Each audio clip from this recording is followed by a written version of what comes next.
Hello everyone, my name is Nathan and today it's time for another episode of Oxygen Not Included here in our one duplicate challenge.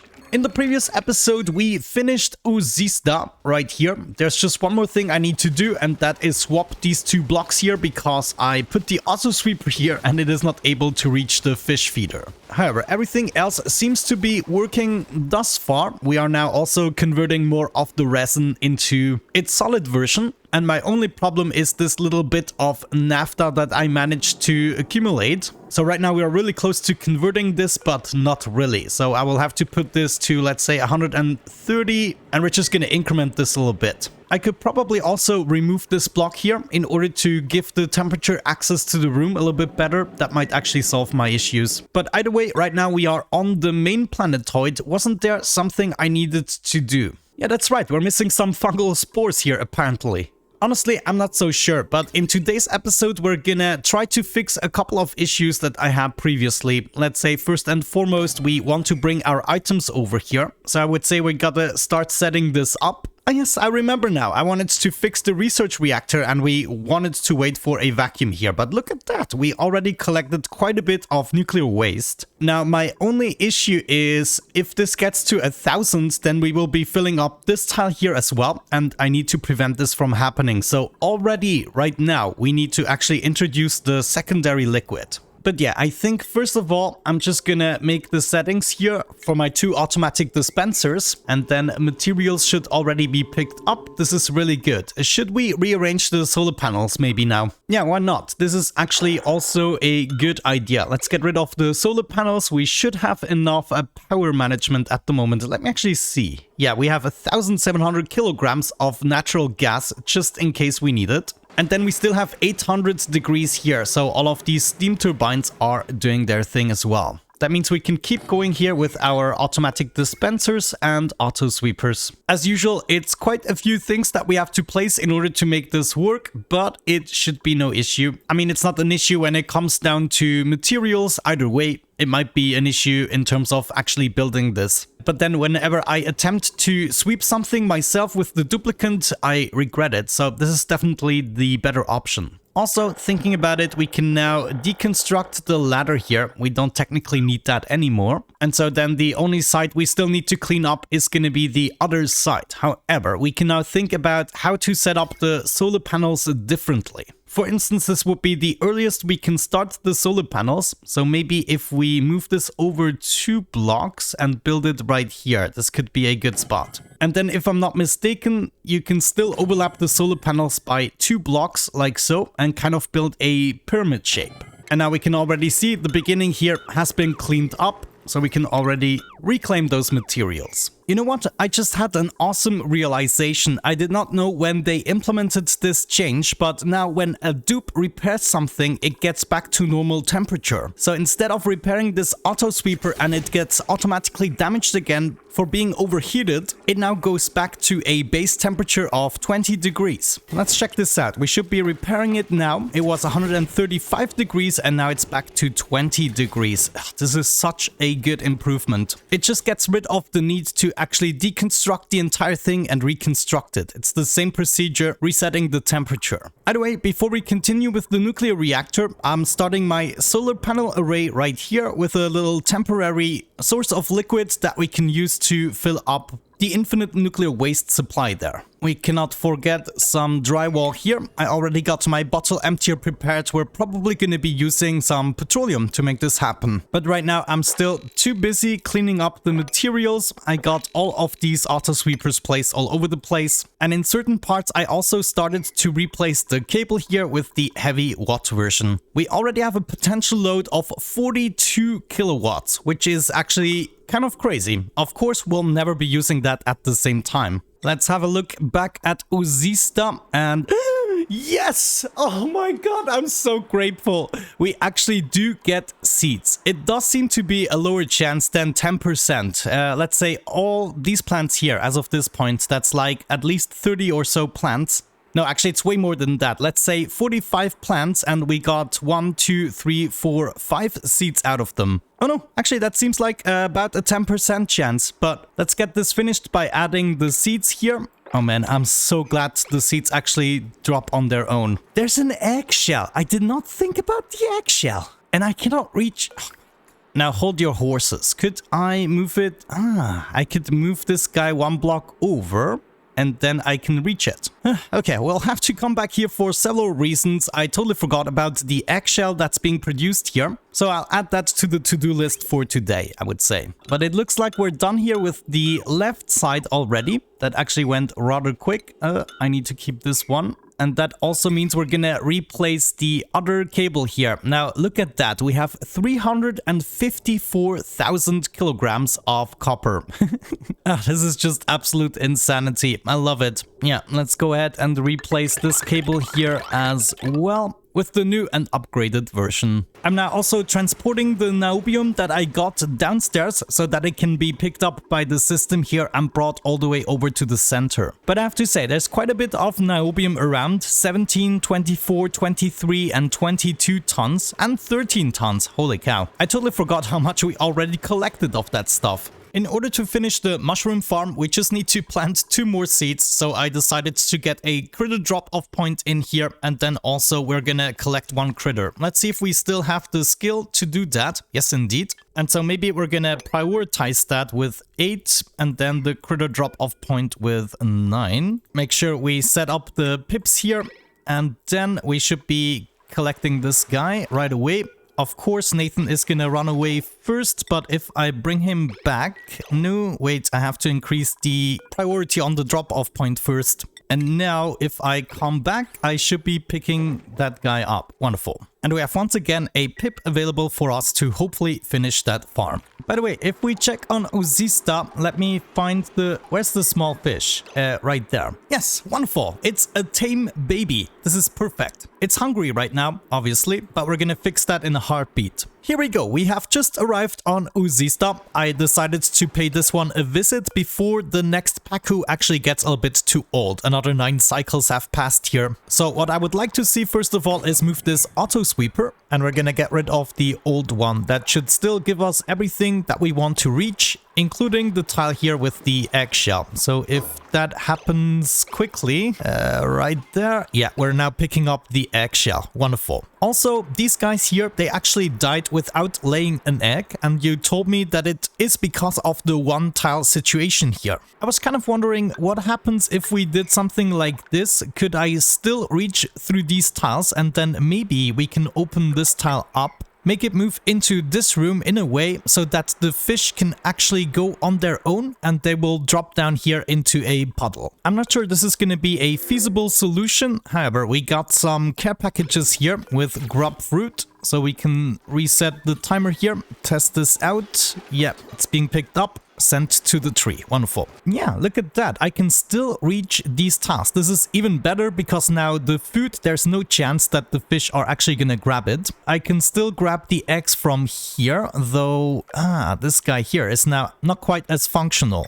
But we can make it functional simply by moving it up there. So that should be a fairly easy change. And then of course we also switch the storage bin to be on the left side. Set up the balm lily seeds, set that to priority 9. So this is going to have priority over the storage bin. And the seeds should be delivered. The fish can go ahead and eat again. That means the reproduction rate is going to go up and we're going to be getting some more eggs. So now we just have to fix the fish problem. So what I'm going to try is open up these 2 tiles, which should allow the fish to hop over here because we still have like a little layer. Well, I'm not 100% sure. But then some of the water is gonna dribble down. That's fine. This might actually work out. At least it isn't categorized as confined anymore. Interesting, the fish only goes to the right side, it doesn't actually go to the left side, but if we undid the confined status even better, I mean we can just leave this open here, and if the fish do not actually go into this direction, then this is gonna play in our hands, because everything they drop is gonna drop on these 2 tiles and they are still benefiting from the increased room size. But yeah, if you keep on making good suggestions for this build, then I'm never gonna be done with it, so please stop it.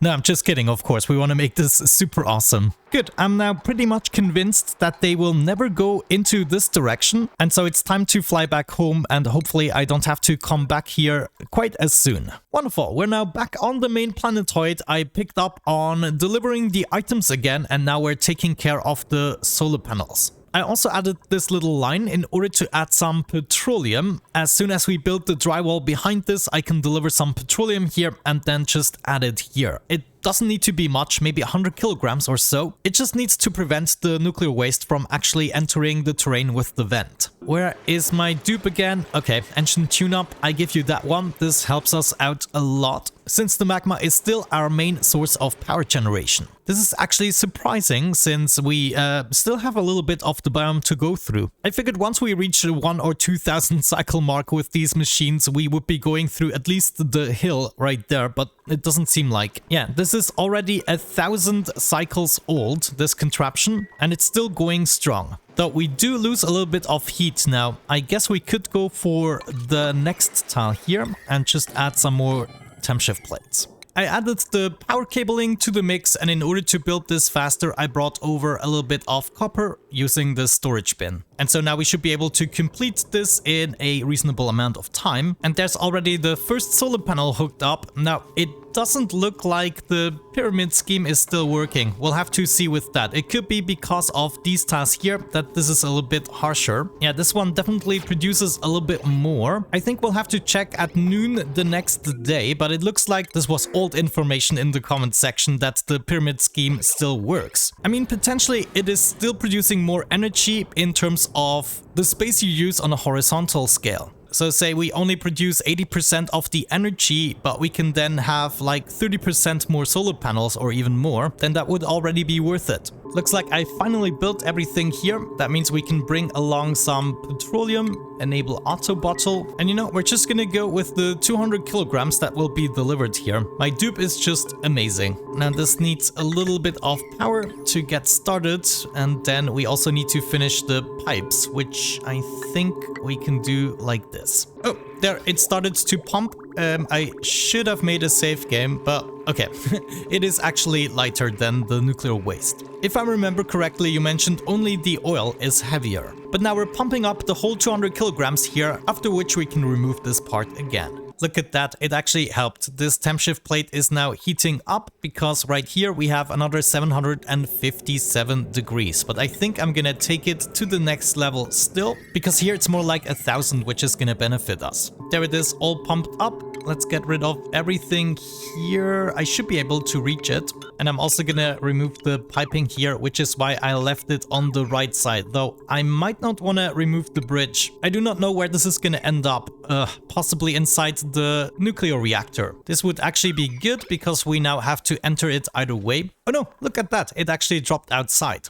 Okay, now let's start to set up a bunch of sensors. One is going to be an atmos sensor because I want to enable the steam turbines only when I'm above a certain temperature. No, above a certain pressure. So we're going to do a little shenanigan like this. And that means I can probably get rid of this. I don't need this anymore because we're going to regulate the pressure using the sensor. I'm also gonna replace this auto sweeper with niobium just to be on the safe side. Niobium plus 500 degrees overheat temperature, perfect. And we might want to do the same thing here with the liquid shutoff. Just build this out of niobium. Oh no! Okay. You know, because I never tested it, I just want to know what happens if you... Ooh, well, that is interesting. We just get an enormous pile of nuclear waste. But man, I wasn't quite done yet. Okay, I think I've done everything inside, so we should be able to set up the nuclear reactor again. I want to set this to only function if we are above 20,000 grams. Then the steam turbines should start to pump things out. Now there's still the question of how do we bring the materials back. Let me see, this flows into this direction. So let's just set up a bunch of bridges, like we can have one here and another one there. And then this would allow us to make an additional line to bring the water back into the steam room if necessary. There, I got my bridges and the pipe leading down. Now we just need to set up another shutoff, I think. if we have another shutoff right here, and then we want to make sure that we actually build this pipe here out of insulation material, maybe we need to craft a little bit of it. Let me just briefly get another molecular forge in the joint, and then we can use that to craft 400 kilograms of insulation, which then means our water cannot overheat with the liquid shutoff in the way. Insulation material, please craft me 4, and for now you want to do this immediately. And then of course we could also easily now craft some thermium using our tungsten. We have 33 tons of tungsten and 120 tons of niobium, so this should be maybe something we are gonna craft as of this point. And then we just go crazy with the thermium, which I believe has an overheat temperature of 900 or something crazy like that. But yeah, all of these things will have to be handcrafted, which is a slight annoyance, honestly. What is this piece of granite doing here? Oh my gosh. Things are happening, I tell you. But the most worrisome part is that the freaking days are just not long enough. I cannot do things. Cannot get them done recently in a reasonable amount of time. But here we go. We finally got 400 kilograms of insulation material, which means we can now build this pipe. So there's going to be one single pipe that we want to build out of insulation material, and this simply means any liquid inside cannot change temperature, not at all. So that is going to be super useful. So now all I have to do is take like 2 or 3 more pipes and put them right here. Yeah, let's just have it there. These 2 pipes don't need to be insulated because once we open the shutoff, they are just gonna run through and get expelled. Now I think we might have to make this temperature dependent. If we take a thermosensor and put that right there, we can then take some cabling and hook it up to the shutoff. We basically want to detect a certain temperature, and if we go above that temperature, then we want to add more liquid.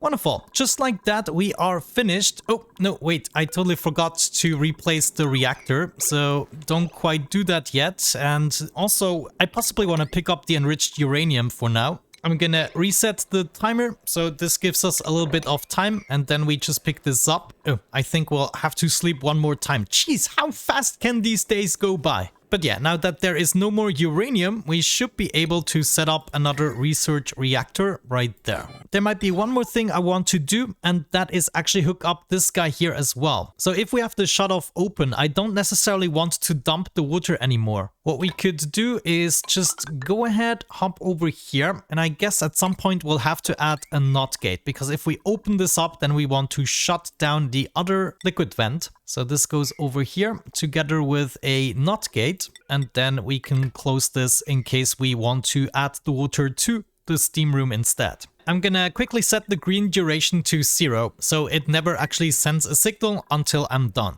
Gotta learn from your mistakes. There's my research reactor. Water is already being filled in. That's good. Now I just need my functionality here, and oh no. Oh, gosh, Nathan, you little idiot. Look at that, 90 kilograms. This is such a freaking waste, okay? What a stupid little dupe. Well, I guess it's kind of my bad. Since I play Factorio, there is no downtime in Factorio. I always have something to do, but this game here, this drives me insane. And I know it's kind of my bad for not having enough duplicants, but I also noticed this phenomenon in fully developed colonies that a lot of the time I just don't have anything to do. Especially that freaking nighttime, that gruesome sleep. You can sleep when you're dead, just watch Marie. Now we built that research reactor again, and are you serious? What is happening to me? Guys, I have to wrap it up for today. I'm losing my mind here. I'm absolutely losing my mind. Can I do that? Disable the auto sweeper. Okay, well, at least that was possible. Now, Nathan, where did you go again? You're all the way downstairs again. Come and fix this. And then, holy cow, I'm so ready to wrap this up. I don't know, I need a break. We can connect this together again. Let me very briefly reset the timer, and then we're gonna set this to 8 seconds again. Okay, and that is enabling our research reactor. Now we forgot to set up this thermosensor. Let's say if we are above 200 degrees, then we want to open up the shutoff. 200 might actually be already a little bit excessive. Let's go with 150 and then adjust it as we go. Right now we're just waiting for the first steam to come here. And now we should be getting our first water again, our first steam. Very nice, very nice. That means I can re-enable these guys again and all the water should flow into the right direction. That means as long as we don't want it inside of here, it's gonna be allowed to go into this shutoff and be deleted. But when I want it inside of here, it will not be deleted. Okay, hopefully this is gonna do the trick. Let's go back to Uzista one last time just to see how things are adding up for us. This is closed because... Ooh, oh no. Okay, I see the problem. I made a mistake by not adding a door here. And I'm not on the planetoid to add the door. So I should have added a door because now these guys are in the same room. Oh my gosh, this is so frustrating. You know, I cannot bear this. I'm gonna make my way back right now. Let's begin that launch sequence in the middle of Nathan's sleep. I don't even care at this point. You just go back and fix that door, otherwise we're screwed. No, we're actually already screwed right now. Because I don't think I have a fish left, because I noticed this not soon enough and like 100 cycles have passed. Oh, Nathan slowly turning crazy. Oh no, that also means I don't have a tame fish anymore. No, actually they are all tame. I just need to catch one. No, never mind. I cannot get a fish trap right here. Either way, we're gonna need a door right there. That is for sure, to close this room and make this separate from this room. All I have to do is remove the conveyor chute and then I should have the space for the fish trap and I can build it diagonally like this. If I ignore this condition and just set it to below, then the chute is gonna open up and I should be able to pick up an egg. Finally, I'm here. Nathan, you gotta do something. You gotta pick up an egg. Let me see. We just wanna allow manual use here and then pick up an incubating fry egg. Just sweep that up. Come on, come on, come on, come on. Nathan is doing it. No, that's the wrong spot. That's the wrong spot. Oh my gosh. Let's try this one more time. Pick up the egg, put it there. Okay, now it should be landing on the weight plate. And we have the situation under control again. All I need to do is add this pneumatic door, not mop. And then when we did that, okay, this sensor doesn't actually count the fish inside of here anymore. And this is exactly the situation I wanted to have. I didn't want all of the fish to count towards the same room. But you can already see that this might actually work and that they drop one egg over their lifetime. So theoretically, over time, we should be getting more and more fish. But yeah, with that out of the way and a little bit of strength training, I'm gonna wrap up today's episode. Thank you so much for watching. Have a great time. And hopefully I'm gonna catch you in the next one. Bye-bye.